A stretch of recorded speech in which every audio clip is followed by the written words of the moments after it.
धर्म प्रेमी बंधुओं, मेरे इस चैनल में आपका स्वागत है। आप सभी का बहुत प्यार स्नेह मिल रहा है। कल के हमने स्वाध्याय में पढ़ा था कि ललितपुर में वह वरांग उन सेठ लोगों के साथ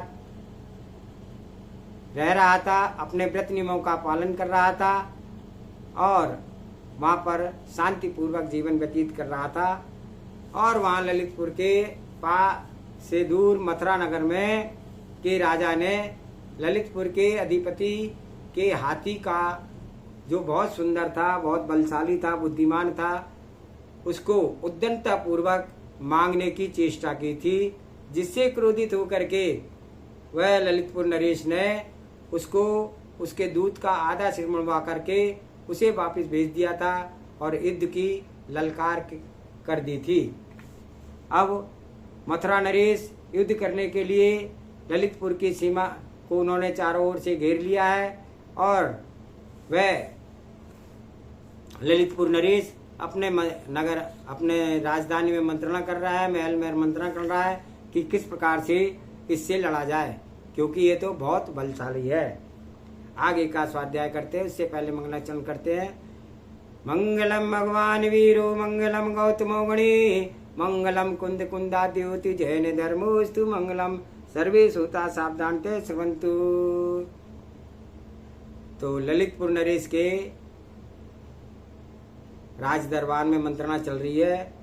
तो तीसरे मंत्री ने कहा, हे महाराज, उत्तर कोश के अधिपति श्री वीरसेन, इसमें संदेह लेश भी नहीं है कि सबसे अधिक बलशाली हैं, किंतु वे सर्वथा अपने स्वार्थ का ही सिद्धि में लगे रहते हैं। अतएव उनसे हमारा क्या लाभ हो सकता है? यदि आपकी रुचि हो तो मैं एक दूसरा ही प्रस्ताव उपस्थित करता हूँ, जो कि अधिक युक्ति संगत है तथा कल्याणकारी है। आप इस राजधानी के एक दो नहीं, अनेक सज्जन परम शक्तिशाली कल्याणकारी, जिनका धनकोष अक्षय है, इतने ही तालाब बावड़ियां आदि कितने गहरे और इनके स्था पाना ही असंभव है। अतएव तथा असंख्य ऐसे वीर पड़े हैं जिन्हें शत्रु के प्राण खपाकर ही पछाड़ सकते हैं। और सबसे ऊपर आप स्वयं ही क्यों, आप तीनों शक्तियों में संपन्न हैं। शत्रु के प्रधान, उसकी वास्तविकता से पूर्ण परिचित, चरों को अपना कर्तव्य निभाने के लिए युक्त कर दिया जाए तथा उसके अपने राज्य में किसी सामर्थ्य राज्य के द्वारा पीछे से आक्रमण करवा करके उसे समूल नष्ट कर देना ही उचित है। उसकी सेना तथा राष्ट्र के पीछे वह पहाड़ी राज्य पड़ता है, जो फलतः जो इसके सिवा वर्षा ऋतु में भी अब अति निकट आ पहुंची है, फलतः इसे लौटकर आत्मरक्षा करना भी दुस्साह हो जाएगा। अतएव मेरा दृढ़ निश्चय है कि संधि मार्ग का अनुसरण करना सर्वथा नीति के प्रतिकूल है, अपितु कुछ समय तक घेरे ही पड़े रह करके शत्रु को दुर्बल कर देगा। हे महाराज, आपके इन तीनों प्रधानमंत्रियों ने जो क्रम से बताया है कि संधि, आश्रय और स्थान को ग्रहण करने के पूर्ण सिद्धस्थ प्राप्त हो सकती है, तब सर्वथा नीति शास्त्र के अनुकूल इसमें कोई कमी नहीं। यदि कोई कमी है तो उसकी यही कि उक्त तीनों मार्गों में प्रयोग के समय बीत चुका है। अब यदि असमय ही इनका प्रयोग किया जाएगा तो हम शास्त्र सम्मत होते हुए भी अनर्थ ही करेंगे। जिस समय आप मथुराधिपति को दूत वापस कर गए थे, यदि उसी समय साम दाम आदि उपायों का व्यवहार किया गया होता तो अत्यंत उचित होता तथा उत्तम श्रेणी की नीतिमत्ता भी होती, किंतु अब समय का सुअवसर हाथ से निकल गया है। फलतः नई विकट परिस्थितियां पैदा हो गई हैं। यही कारण है कि युक्त प्रयोग के समय अदोष है, सदोष है। हे महेश, मेरे सहयोगी ने, इन तीनों कुशल मंत्रियों ने जो कार्य इस समय करने को कहे हैं वे इस समय सर्वथा छोड़ने योग्य है। ये उपाय मुझे जरा भी नहीं जचते हैं, क्योंकि उनका समर्थन किसी भी युक्ति से होता ही नहीं है। इस प्रकार चौथे मंत्री विजय ने अपनी सम्मति को प्रकट किया। मंत्री की ओर से दृष्टि घुमाते हुए, आप जानते हैं कि महाराज देवसेन तथा मथुराधिपति इंद्रसेन दोनों ही बलवीर तथा तेज में अपना सानी नहीं रखते हैं। इन दोनों के बीच में जो महावैर हुआ है उसका जो मूल कारण है वह हाथी। यदि इस आक्रमण को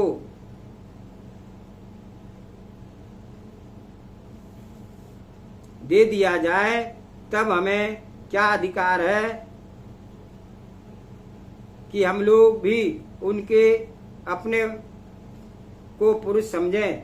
उसके अतिरिक्त मथुराधिपति भी राजाओं के चक्रवर्ती इंद्र के समान विशाल और उग्र हैं। इंद्रसेन स्वयं भी युद्ध संचालन का कला में अत्यंत निपुण है तथा अपमानित होने के कारण से हमारे राज्य का सर्वस्व ही लूट कर लेना चाहते हैं। तब बताइए, केवल हाथी लेकर के ही वैसे कैसे लौट जाएगा? हे महाराज, इतना निश्चित मानिए कि शांति, दान, आश्रय तथा स्थान, इन चारों उपायों के व्यवहार का अवसर सर्वथा निकल चुका है। अब हमारे सामने दो ही मार्ग खुले हैं, वे भेद तथा दंड, अथवा आप उनका प्रयोग करके ही सोचिए। इसके अतिरिक्त और कोई भी नहीं है। परिवर्तनशील मनुष्य लोक में न तो प्रभुता ही सदा रहती है और न ही अपरिमित संपत्ति ही चिरस्थायी है। जब शरीर ही किसी दिन नष्ट हो जाता है तो इनके आश्रित बलवीर कहाँ रहेंगे तथा आयु का तो अंत निश्चित ही है। किंतु यदि कोई पुरुष उत्सर्ग करके यश कमा करके तो वह अवश्य काले कल्पसते पर्यंत ठहरेगा। अतएव यश को सामने रखकर ही हमें प्रयत्न करना चाहिए। मथुरा का राजा इंद्रसेन निस्संदेह अत्यधिक बलवान है। उसका विशाल वीर और तेज संपूर्ण देश में प्रसिद्ध है तथा क्षितिपाल जिस सेना के आगे आगे वह स्वयं चलता है उसके लिए इस संसार में कोई भी कार्य असाध्य नहीं है। तो भी महाराज, जो अनेक राजा लोग आपके सहायक हैं वे भी कोई साधारण व्यक्ति नहीं है। उन्होंने भी उनके घोर अति घोर संग्रामों में सफलता प्राप्त की है। वे राजा लोग केवल आपके प्रतिकूल ही नहीं, अनुकूल ही नहीं, अपितु आप पर उनका अपार स्नेह भी है और इसके पास सब प्रकार के अस्त्रों से सुसज्जित संगठित सैन्य बल भी ही नहीं, अपितु उनका कोष भी अक्षय। इतना ही नहीं, वे नीति शास्त्र आदि के सभी परम पंडित हैं। मंत्री के द्वारा उपस्थित किया गया भेद तथा दंड नीति के प्रयोग का प्रस्ताव महाराज देवसेन ने तेज और यश को ही बढ़ा देने वाला ना था, अपितु आर्थिक विकास का भी साधक था। उसके सबसे प्रधान विशेषता तो यह थी कि उसे सभी विद्वानों ने पसंद किया था।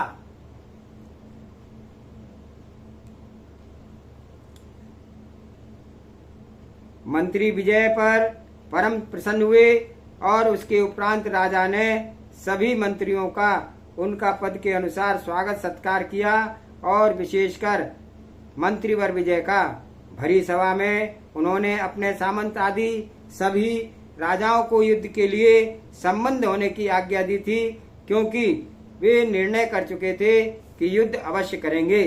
मंत्री विजय चाहता था कि उसके प्रभु की निश्चित विजय हो, अतएव राजा की स्वीकृति पूर्वक सूरों तथा राजभक्त लोगों को उत्साह बढ़ाने के लिए उसने अपने कर्तव्य का स्मरण कराने के लिए विशाल राजधानी में उसने एक महाघोषणा करवा दी थी कि हमारे राजा देवसेन आदि कुटुंबी तथा मित्रों के साथ युद्ध के लिए कटिबद्ध हैं। वे शत्रु के मान को मर्दन करने के लिए अनुकूल अवसर की प्रतीक्षा में रुके हुए हैं। जिन लोगों को रोज सम्मान प्राप्त करने की अभिलाषा है अथवा जो अपने राज्य का गौरव बनाए रखने के लिए संपत्ति का मोह तोड़ करके तथा उन्हें अपने पुरुष होने पर अभिमान है, वे सब लोग शीघ्रता से महाराज की सेवा में उपस्थित हों। इस दृढ़ के उद्धार घोषणा से राजा की आज्ञा से बड़े ठाट बाट के साथ हमारे साथ नगर में की गई थी। इसके साथ साथ विशाल भेरी भी बजवाई जाती थी तथा हाथी के मस्तक पर आरूढ़ व्यक्ति ने इस घोषणा को नगर के एक एक कोने में से दूसरे कोने तक घुमा दिया था। उसी समय कचिभट्ट युवराज वरांग अपनी हथेली पर बाएं गाल पर रखे बैठा हुआ था कि उसके स्वस्थ सुंदर शरीर की कांति छिटक रही थी। वे शत्रु की उस सेना को देख रहे थे जिसे अनेक निवासभूत नगर को नाश करने के लिए शत्रु ने चारों ओर से फैला रखा था। वह मन ही मन सोच रहे थे कि मेरे द्वारा इस समय क्या सहायता की जा सकती है। प्राणांत रोगों में फंसे, किसी प्रकार की अन्य विपत्ति में पड़े, अनाथ भूखों और व्याकुल शत्रुओं के द्वारा निर्दय रूप से तिरस्कृत किए हुए राज दरबार में बुलाए गए तथा पितरों की भूमि और शमशान पर जो व्यक्ति दूसरों के हर प्रकार की सहायता करता था वही सच्चा बंधु है। परिस्थितियों से बच करके, परिस्थितियों के चक्कर में पड़ करके मैं किसी भी तरह सही यही रहता ही हूँ। यद्यपि यह नहीं जानता कि इस निवास से मेरा लाभ होगा या अलाभ। महाराज देवसेन मेरे सगे मामा ही हैं और इसके अतिरिक्त वह बेचारे इस समय शत्रुओं की सेना के द्वारा सताए जा रहे हैं। अतएव संबंधी पर कोई विपत्ति आ पड़े, चाहे वह कितना ही दूर हो, उसे वहीं से दौड़ करके उसकी सहायता करनी चाहिए। तब मुझे तो अपना कर्तव्य का ज्ञान तथा मैं इतने निकट हूँ कि सब कुछ मेरी आंखों के आगे ही हो रहा है, तब मैं अपने आप को इस कार्य से कैसे बचा सकता हूँ। मैं आपका सगा भांजा हूँ, मेरा नाम वरांग है, मैं उत्तमपुर के अधिपति महाराज धर्मसेन का पुत्र हूँ। यह सब बातें यदि आज जाकर के ललितपुरेश देवेंद्र से स्वयं कहूँगा तो विश्वास नहीं करेंगे। इतना ही नहीं, बहुत संभव है कि मेरे उक्त वचन सुन करके मेरी हंसी भी करे। पूर्व पुण्य के उदय से मैंने इन सब सेठों को अपने धर्म बंधुओं के रूप में पाया है तथा मैं इन सब की तरफ से इनका प्रतिनिधि के रूप में आपकी सेना के साथ लड़ूंगा। यह कहता हूँ तो मैं वणिक पुत्र समझा जाऊंगा। फलतः लोग मेरा उत्साह भी अवहेलना करेंगे और मैं पूरी तरह राजसभा के सामने बिना कारण नीचा देखूंगा। ऐसी कौन सी युक्ति हो सकती है कि जिसमें कोई दोष ना आता हो तथा जिसका बहाना करके मैं मामा की सेवा कर सकूं। मैं एक अज्ञात योद्धा हूँ। यद्यपि आप विश्वास करें तो समझिए कि मैं सब शस्त्रों को चलाने में अत्यंत कुशल हूँ। यह कहने से कोई दोष नहीं है।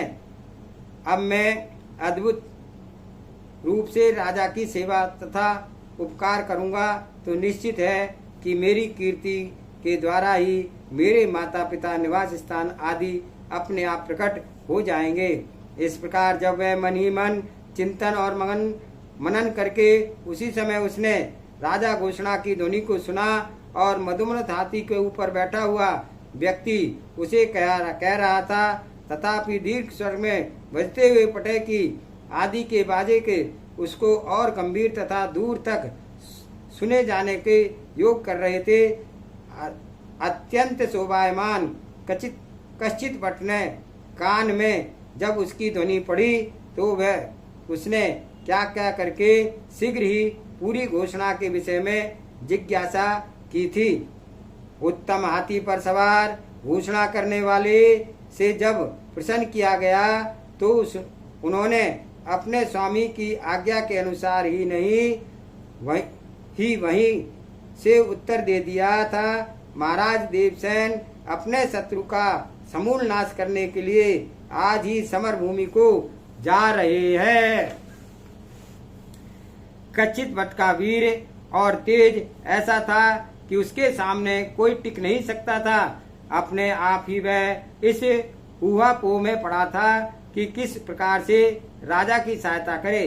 फलतः जब उसने घोषकों के वचन सुने और उसका हर्ष दुगना हो गया तथा वह हर्षोल्लास के कारण उसको शोभा अत्यंत विशाल हो गई थी।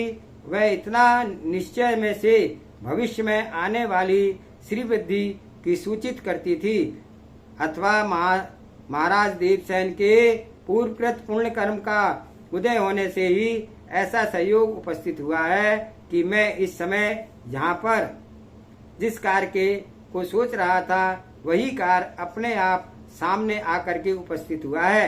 इस प्रकार सोच विचार करके उसने अपने मन में कर्तव्य को निर्णय कर लिया था और उसके उपरांत उसने अपने पूर्वज शेष सागर वृद्धि को बुला करके आदर पूर्वक बैठाया था तथा उनसे निवेदन किया था कि मैं महाराज देवसेन के साथ समर के लिए जाता हूँ, आप स्वीकृति मुझे प्रदान कीजिए। कश्चित भट्ट के इन वचनों को सुनते ही उसके धर्मपिता का पूरा शरीर वैसे आकस्मिक संचार के कारण कांपने लगा था। स्नेह तथा अनुराग के आवेश में आकर के सेठ ने उसके पैर पकड़ करके कहा था, हे बस मुझ पर कृपा करो तथा मेरे वचनों को भी सुनो जिन्हें मैं तुम्हारे हित के आकांक्षित के प्रेरित होकर के कह रहा हूँ। यह मत सोचो कि वे प्रिय है या कटु हैं। मैं तुम्हारे सूरता को जानता हूँ। यह भी देख चुका हूँ कि दूसरा कोई भी भट्ट तुम्हें परास्त नहीं कर सकता है। यह भी मुझे ज्ञात है कि तुम्हारे शस्त्र अस्त्र की मार भी कोई नहीं बच सकता है। यदि यह सब मेरी आंखों के सामने घट चुका है तो भी आपसे इस कार्य को कहता हूँ कि कितने ही रणकुमारे सफलता पूर्वक युद्ध करके भी पुण्य शेष न रह जाने के कारण से युद्ध में फलों को भोगोपभोग वैभव आदि फलों को प्राप्त करने के पहले ही वीर गति को प्राप्त होते हैं तथा कुछ दूसरे ऐसे व्यक्ति भी होते हैं जो समर भूमि में बिना गए ही अपने घर पर आनंद और प्रसन्नता से रहते हैं तथा विविध प्रकार के भोगों का रस लेते हैं। मनुष्यों के स्वभाव तथा आचार अपने पूर्वकृत कर्मों के अनुसार ही होता है। समस्त संपत्ति और वैभव को विनाश अनिवार्य है। इन दोनों बातों को भली भांति समझ करके विद्वान व्यक्ति के द्वारा यही कार्य किया जाने हैं कि इस भव में तथा अगले पर्याय में अभ्युदय और कल्याण की दशा में ले जा सकते हो। यदि तुम इस कारण युद्ध में जा रहे हो कि तुम्हारे पुरस्कार स्वरूप पर्याप्त भोग प्राप्त होंगे तो तुम यहीं रहो और मैं तुम्हारे लिए मन चाहे भोग जुटा देता हूँ। अतएव अपनी संपत्ति बढ़ाने के लिए यदि तुम ही विकट प्रयत्न करना चाहते हो तो हे बस तुम्हारे घर ही असंख्य कोटि स्वर्ण पड़ा है। जो बुद्धिमान पुरुष है वे देश काल और अपना कुल तथा बल की भली भांति समझ करके ही नए नए कार्यों को हाथ लगाते हैं और फलते ही आप ही उक्त चारों बातों को सोचिए और समझिए और आपकी प्रतिभा विशाल है। अतएव आप युद्ध में भाग लेने की इच्छा को त्याग दीजिए। प्रवास के भय के समय जंगल में दस्युओं के साथ तुमने जो दारुण युद्ध पहले किया था उसके कारण पात्र से मैं आज भी छर जाता हूँ, क्योंकि अतएव मैं अपने सिर झुका करके अपने शरीर सिर की सौगंध खा करके प्रार्थना करता हूँ कि सुख पूर्वक अपने घर में रहो, युद्ध से क्या लाभ है।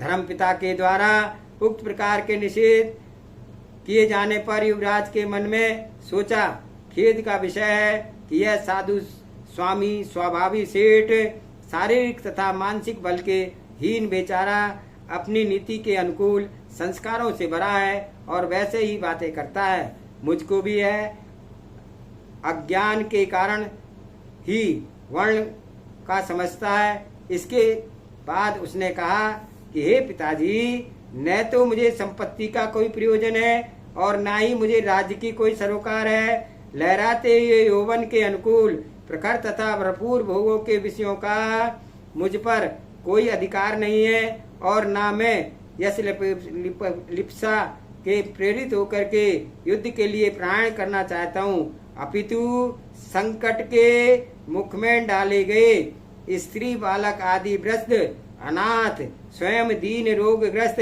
आक्रामक ये भीत तथा शत्रु के अनाचार के कारण विपत्ति में पड़े आश्रमवासी साधु तथा आरिकाओं और श्राविकाओं तथा श्राविकाओं के रक्षा करने के लिए ही मैं अपने मन में उक्त निश्चय किया है तथा प्रयोग में लाने के लिए ही मैं प्रयत्न कर रहा हूँ। प्रजा के कल्याण करने के लिए तथा कुशलता सुख तथा संपत्ति की पूर्ण सफलता के कारण आपका यश बढ़ाने के अभिप्राय से तथा अपने धर्म कर्तव्य को पूरा करने की प्रेरणा से मैं समर में जा रहा हूँ। अतएव आप मुझे जाने की स्वीकृति प्रदान कीजिए।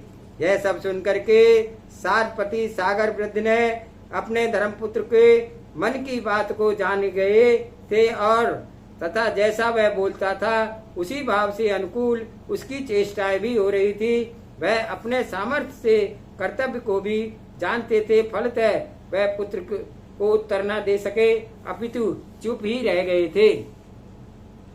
इस महायुद्ध में जो अश्वरोही सारथी रथी योद्धा तथा मधुमंत हाथी पर आरूढ़ वीर मेरे साथ खड़ेंगे, वाण आदि प्रसिद्धि 5 शस्त्रों तथा अपने पराक्रम के द्वारा मुझसे युद्ध करना चाहेगा, आप इतना विश्वास रखें मैं उसका युद्ध काल यम ही सिद्ध होऊंगा और अधिक तो आपसे कहूँ ही क्या। इत्यादि वचनों के साथ पिता के सामने कह करके उसने ढांढस दिलाया तथा उसी समय अपनी अवस्था को अपने जमाने के लिए उसे राज्यसभा में भेजा था और उसने सहायकों के द्वारा अपने धर्मपिता का समर्थन करके उसे महाराज देवसेन की सभा में को चलता किया था। अवस्था तथा योग्यता के श्रेष्ठ ज्येष्ठ पुत्र कचितवच अपने इस युद्ध में आपका सहभागी होने के लिए परम उत्कंठित है। इसकी अभिलाषा को आपके सामने रखने के लिए उसने मुझे आपके चरणों में भेजा है। हे देव, इस दिशा में आप जो कुछ भी उचित समझें उस समय गंवाए बिना शीघ्र ही करें।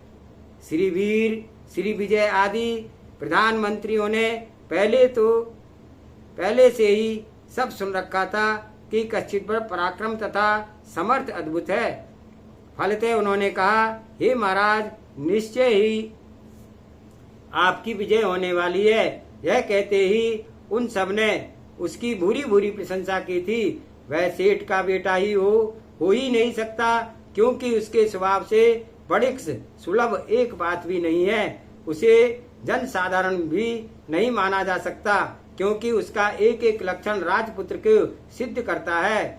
इसके आचार विचार से ही ऐसे ही लक्षण अधिक दिखे गए हैं जो कि क्षत्रियों से ही हो सकते हैं। मधुमंत हाथी के समान उद्दंड तथा निरंकुश भीलों की 12,000 प्रमाण सेना को उसने केवल एकाकी कचित बचते ने मार काट करके साफ कर दिया था। तब हे देव अधिपति, वज्रायुध के समान आपके साथ वह शत्रुओं को जीतेगा, इसमें कोई आश्चर्य की बात नहीं है। इस प्रकार सेठ सागर वृद्ध के धर्मपुत्र के समस्त गुणों की प्रशंसा करके महाराज देवसेन, महामंत्री लोग, पुरोहित, मित्र राजाओं तथा शिष्ट हितैषी जनों ने एक साथ ही कह रहा था कि युद्ध की तैयारी की सूचना देने वाले हमारे विजयनी नाम की महाभेरी बजाई जावे और जिसके शब्दों को सुनकर के शत्रु का हृदय कांप जावे।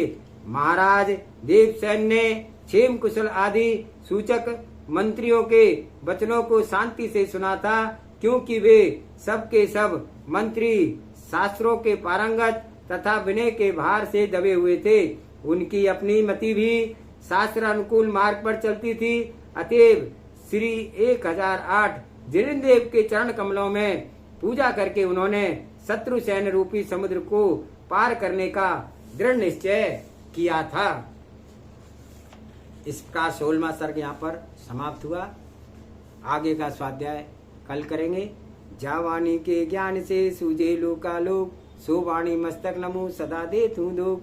हे जिनवाणी भारती तो जपो दिन रैन, जो तेरी शरणागे सो पावे सुख चैन। देव वजो अरिहंत को गुरु सेवा निर्गन, दया धर्म पालो सदा यही मोक्ष का पंथ। 9 बार नमोकार मंत्र।